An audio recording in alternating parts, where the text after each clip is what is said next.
वाला साहब, आप बताइएगा कि हमें तो बड़ी तशवीशनाक खबरें मिल रही हैं कि इस वजह से कि जब डार साहब ने गुज़िश्ता मंडे को कहा था कि अगले 3-4 दिन में SLA यानी स्टाफ लेवल एग्रीमेंट हो जाएगा IMF से, तो हमें लग रहा था कि कुछ सूरत हाल रिलैक्स होगी। लेकिन अब जो हमें खबरें आ रही हैं वो ये कि इम्पोर्ट्स अभी तक बुरी तरह से मुतासर हुए हैं, नहीं आ रही। प्रोडक्शन जो है, जो कि रॉ मटेरियल हमें चाहिए इंडस्ट्रियल प्रोडक्शन के लिए, वो नहीं आ रहा। हमें रोज़ाना खबरें मिलती हैं, आज ये कंपनी बंद, आज ये कारखाना बंद हो गया, आज ये सनत बंद हो गई, आज ये सनत बंद हो गई, ये 15 दिन के लिए हो गई, 1 महीने के लिए हो गई।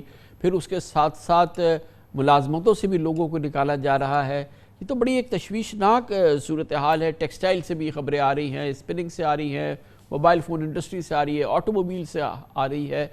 आप बताएं कि अब बेहतरी नहीं आई बिल्कुल? देखिए जी, सिचुएशन कामरान साहब बहुत खराब है। उसमें कोई दो बातें हो नहीं सकती, ना मैं उसमें कोई कोई और बात कर सकता हूँ। भाई, पोर्ट के ऊपर जो कंटेनर्स हैं उसके अंदर से काफी कंटेनर्स रिलीज हुए हैं, लेकिन उनकी जो रिलीज होने का जो तरीका कार है, अब एक कंटेनर मेरा है उसके ऊपर 20 लाख 25 लाख रुपए का डेमरेज या डिटेंशन चार्ज हो गया है, और ना शिपिंग एजेंसीज ना पोर्ट हैंडलर्स कोई हमसे बात कर रहे हैं। तो जो है ना, उसके लिए वो उनको एप्लीकेशन दे देते हैं, वो आगे जाके कह देते हैं जी प्रिंसिपल ने मना कर दिया।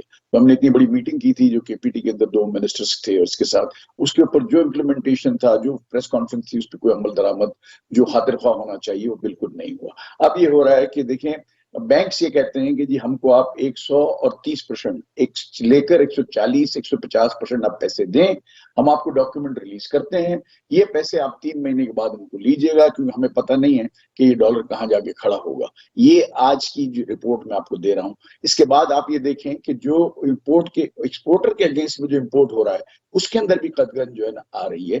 कमर्शियल इम्पोर्टर तो बिल्कुल ही मारा गया है, एकदम बिल्कुल उनकी कोई चीज कोई रिलीज हो नहीं रही। और मैं ये समझता हूँ कि ये इंतहाई खतरनाक है इंडस्ट्री के लिए, इंडस्ट्रियलाइजेशन के लिए, इंडस्ट्री के प्रोडक्शन के लिए। इसलिए कि कमर्शियल इम्पोर्टर्स जो इम्पोर्ट करते हैं, वही हमारे पास सारा रॉ मटेरियल हम इंपोर्ट नहीं कर सकते। वो भी बड़े यूनिट, जो छोटे यूनिट जिसकी आप बात करते हैं SMEs, वो तो इन्हीं पर डिपेंड करते हैं जो कमर्शियल इंपोर्ट करते हैं, और इनको डेफर्ड पेमेंट पे देते हैं, इसी से उनकी गाड़ी चलती है। अब जो आप बिल्कुल सही कह रहे हैं कि बहुत सारी सनतें जो इस वक्त जो हैं at the verge of closure हैं, कितनी रिट्रेंचमेंट हो चुकी है, कई लोग जो है ना आगे पीछे हो गए।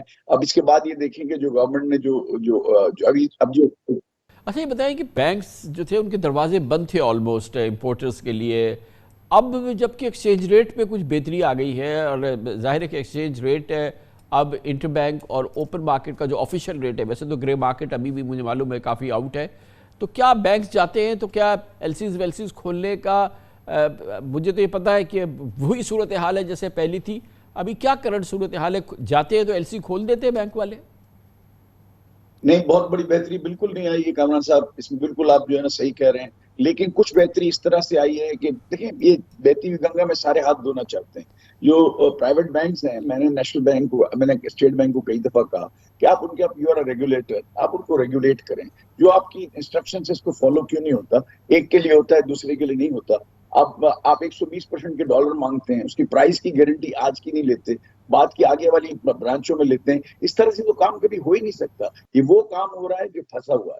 नया काम कोई इंपोर्टर जो है ना वो करने को तैयार नहीं है, इसलिए कि किसी किस्म की कोई गारंटीज नहीं है। एकदम अनसर्टेनिटी की सूरत हाल है। इस सूरत हाल में कोई इंपोर्टर अपना काम करने को चाहता नहीं है। दूसरी तरफ आप ये देखिए जो गैस की प्राइसेस बढ़ाई गई, वो 15 फरवरी को उसका जो है ना आपका नोटिफिकेशन आया, उसका इम्प्लीमेंटेशन 1 जनवरी से।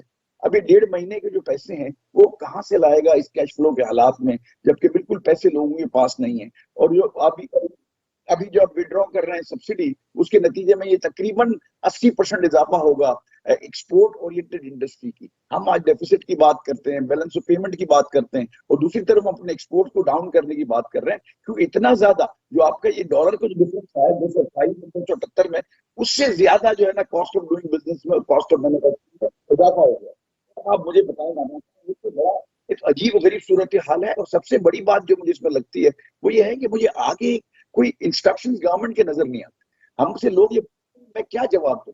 बात ये है कि बेहिसाब लोग हैं। फिर लॉ एंड ऑर्डर की सिचुएशन कराची की आप देख लें जो हो गई है, उसमें भी बहुत सारे हमारे मसाइल खड़े हो गए। हमने पांचों पांच जो बड़े हेड्स हैं उनको सबको लिखा है कि भाई कराची हमारा बहुत बड़ा फंक्शन, हम क्या करें, करें या ना करें? लॉ एंड ऑर्डर की एक्सपोर्ट का हमारे पास रॉ मटीरियल बहुत बहुत शुक्रिया।